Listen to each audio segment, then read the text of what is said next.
Hai,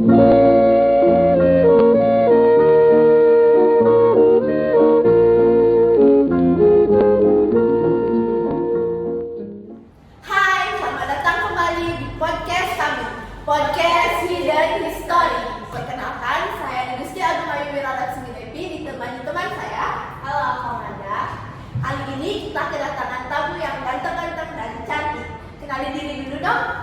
Oke, halo, aku Dipa. Halo, aku Ardela. Halo, aku Lina. By the way, kalian bertiga katanya mau jadi hukum ya? Kalau aku sih itu planning kedua. Sebenarnya planning ke satu itu ekonomi. Kalau aku sih yang mau jadi hukum karena dari dulu suka sama apa ya, nonton kasus-kasus gitu, kayak apa yang di Skandina itu dulu tahun 2016 tuh suka banget nonton itu sama keluarga, terus suka nonton series kasus Ya. itu top sih. Kalau aku sih dulu emang motivasinya ya dari hukum gitu kan. Dari kecil udah emang keluargaku dulu emang kebanyakan orang hukum, belajarnya hukum dan di politik juga kayak gitu. Tapi setelah aku dewasa masuk baca berita tentang hukum, jadi tahu tentang hukum, pandangan itu tentang hukum jadi agak blur gitu. Soalnya banyak lah lihat kayak tindak keadilan atau kejanggalan-kejanggalan yang terjadi di pihak hukum itu. Jadi kayak misalkan banyak nih kayak kasus yang terbaru kan, ada yang terbaru Verdi Sambo yang terbaru kan, masa sudah jelas-jelas bukti ada, tapi kan ya memang sih nggak jadi dieksekusi mati, tapi hukumannya penjara seumur hidup. Apakah itu benar di penjara nggak tahu kita ya. Cuma ini just kritik ya, nggak ada pencemaran nama baik atau apa-apa, just kritik. Sesuai yang kita dengar sih dari Tahu kita, dan juga kasus yang sampai tahun-tahunan nggak terpecahkan itu kayak kasus Masina. Itu ada kasus kopi sianida siapa tuh? Jessica Mirna, dan itu Mundir. Itu kayak apa sih? Kok nggak bisa terpecahkan? Apa alasannya? Mungkin itu kurang ada ketidakjelasan di sana yang ya, jadi pandangan aku tuh jadi hilang gitu. Pandangan baikku jadi hilang dari hukum. Mungkin nanti masih mikir-mikir mau nyari hukum ataupun ke yang lain itu masih dipikirkan gitu. Nah, kebetulan tadi kan ada kamu bilang kasus Mazina itu. Kali ini podcast kami bakal ngulik kasus itu karena menurut aku kasus itu paling menarik sejauh ini. Kasus Mazina itu yang mana sih? Kasus Masina udah lama sih, tahun 93 itu apa namanya, pahlawan buruh itu wanita aktivis yang protes ke perusahaan CPS ada perusahaan CPS. Itu dia protes, dia juga karena ada dan protesnya itu karena apa? Karena gaji ya kan? gaji. Protesnya itu karena gajinya dia tidak sesuai. bukan sangat benar. Menurut kalian gimana kasus ini? Menurut aku ya, menurut aku sendiri ya, dia kan protes gajinya yang tidak sesuai ya kan. Itu kan memang HAM kan, hak asasi manusia. Itu sebenarnya enggak ada yang salah sih, karena dia berhak mendapatkan haknya sendiri, hak atas hasil kerja dia, hak dan kewajiban, hak atas hasil kewajibannya dia. Dan menurut dia itu tidak sesuai hak yang didapatnya, jadi ya fair aja sih sebenarnya dia protes. Tapi yang jadi pertanyaan sih kan konsep itu. Jadi ya protes hak kita, tapi ujungnya kita dibunuh ya. Begitu zaman-zamannya tahun 93 ya kan? Ya zaman-zamannya. Aduh. Iya. Dan kenapa bisa kasusnya belum terpecahkan sampai sekarang? Menurut kalian apakah itu kasusnya disengaja atau bagaimana? Nah, ada dua, dari pemerintah. Kemungkinan ya, karena ada dua kan, dari pemerintah dan perusahaan.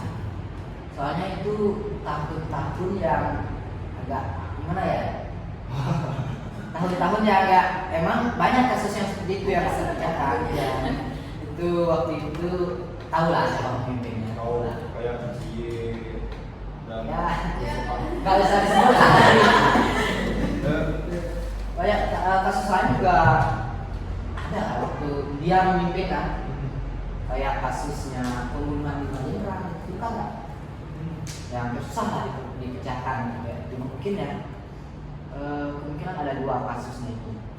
Ada instansi, satu instansi yang dia protes mungkin saja berkaitan dengan orang ini, sebut saja si penguasa ini, mungkin saja berkaitan dan mungkin dia nggak suka. Jadi zaman itu kan banyak pembunuhan, nggak suka ya otomatis ya.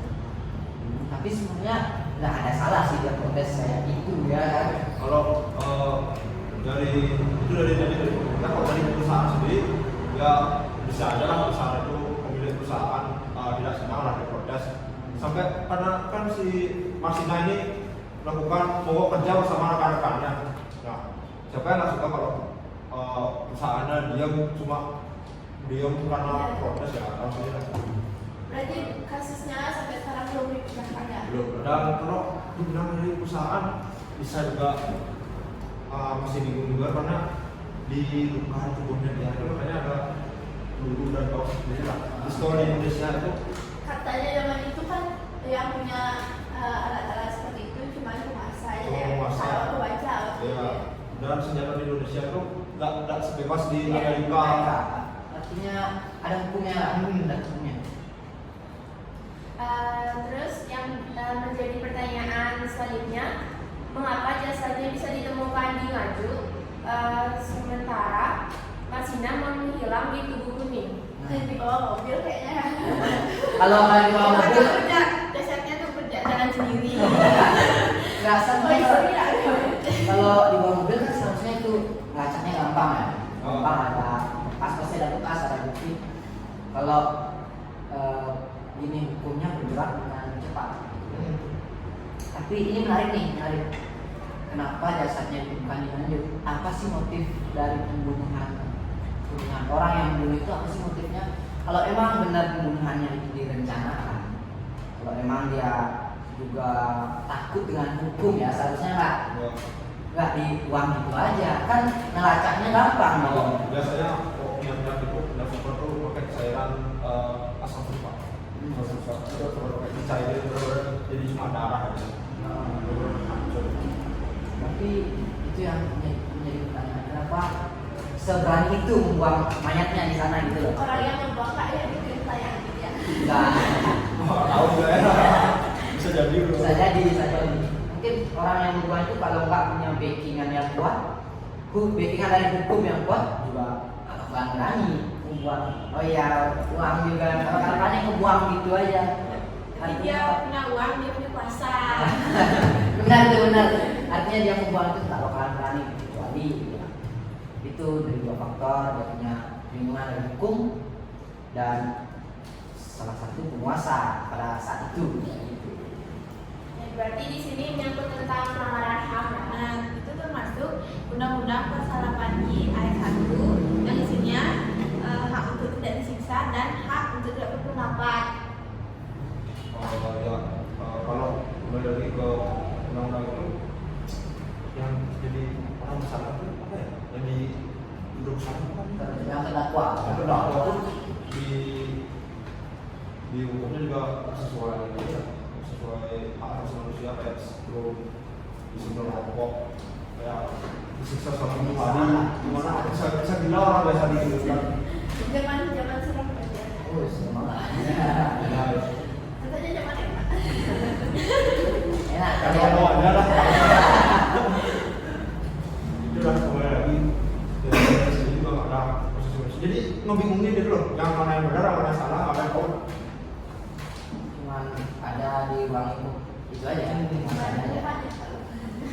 Penguasa yang mungkin itu dibuat-buat ya, menurut gue dibuat-buat karena uangnya di sana aja. Kita masyarakat bisa ikut cuman protes ya bisa protes, tapi Tapi sangat disayangkan dia cuma kenaikan upahnya kok saya baca sih dari 1.700 per bulan. Pada waktu itu ya, waktu itu lumayan. 1.700 per bulan, jadi cuma naik 2.000 per bulan.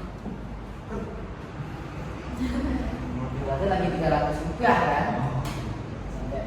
Mungkin menurutku di sana ada mungkin dia protesnya terlalu over, ada ketersinggungan gitu kan. Mungkin ada punya masalah pribadi tertentu, kita nggak tahu kan. Tapi harusnya kalau hukum ya di Indonesia negara hukum harusnya bisa kasus kayak gitu nggak perlu dong bertahun-tahun. Ya, Kayak gitu sih. Nah, jadi menurut kalian apa sih upaya-upaya yang seharusnya dilakukan pemerintah untuk kasus-kasus seperti ini? Upaya yang dilakukan pemerintah menurutku sendiri ya, karena mungkin zaman itu kasus-kasus kayak gini ini emang susah ya dipecahin karena dipegang oleh yang berkehendak langsung. ya. Apapun itu pembunuhan ada kaitannya dengan dia. Dan mungkin kalau zaman sekarang itu kan sudah menjamur dari zaman dulu kan di lingkup hukum sudah menjamur. Menurutku saranku ya untuk hukum kedepannya mungkin lebih diperbaiki lagi.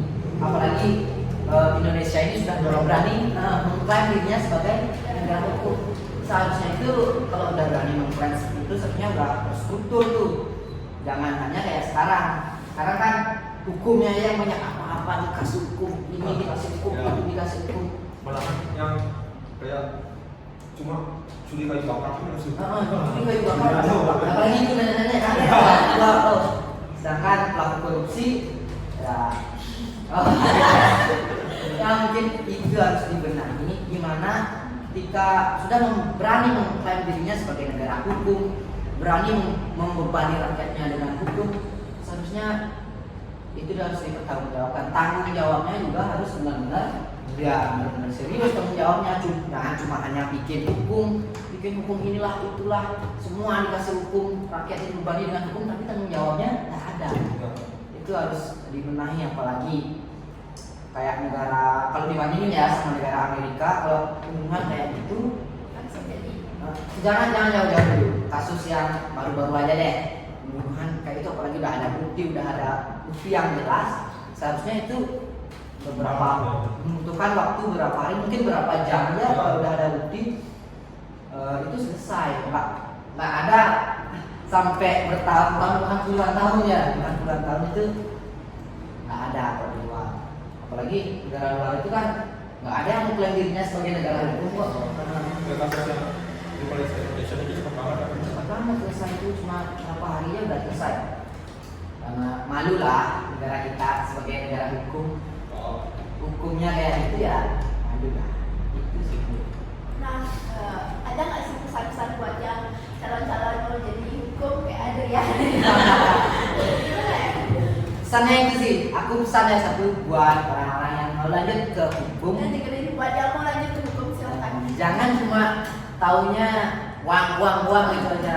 Ya sekarang kan bisa dibilang ya ini. Lu punya uang, lu punya pasangan. Iya, apalagi menurutku banyak yang oknum-oknum ini, menurut pandanganku sendiri ya, nggak ada pencemaran nama baik ataupun apa. Menurutku sendiri hukum itu masih bisa ternilai dengan angkanya itu uang. Jadi hukum masih bisa dibayar dengan uang. Dan nanti kalau udah jadi oknum di hukum, yang dijunjung itu janganlah uang. Walaupun kasusnya kecil tapi posisi uang gede, kasusnya diulang kayak gitu. Artinya kalau memang benar-benar mau masuk hukum, perjuangkan itu untuk keadilan negara, keadilan rakyat, keadilan negara, dan jangan cuma sekedar masuk itu nyari uang gitu. Jangan. Itu ada yang orang kaya bisa sewa pengacara, tapi orang lebih kaya bisa beli hukumnya. Hukumnya itu makanya juga hukum masih bisa ternilai dengan Uang. uang gitu. Jangan menggunakan hukum sebagai kambing hitam dan keadilan itu diperjualbelikan.